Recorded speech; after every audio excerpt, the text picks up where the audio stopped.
Welcome to the Slop Temple. We pray this video helps.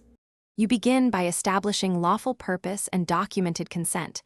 Make sure stakeholders and end users understand data handling. Once done, pick commercially available, certified modules and service plans from reputable vendors. Do not improvise unapproved parts. You also need a clear power and mounting strategy and a data retention policy aligned with local law. Make sure to record device identifiers and access roles in a secure inventory so you can manage units safely and accountably. Next, focus on secure integration and privacy by design.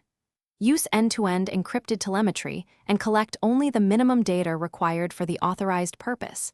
This reduces risk and regulatory exposure. Once you have vendor agreements, integrate via standard, authenticated APIs and manage keys securely, rotate and limit access. Then run staged tests in controlled settings to validate connectivity, power consumption, and error handling. Log results and adjust configurations to meet reliability and privacy requirements before any deployment. Finally, deploy only with documented consent and clear notifications to affected parties.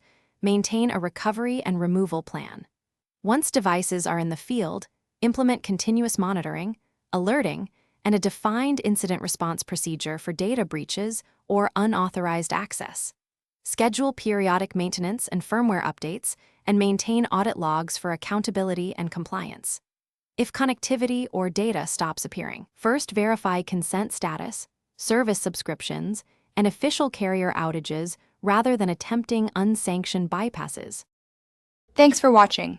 Consider subscribing if we helped you.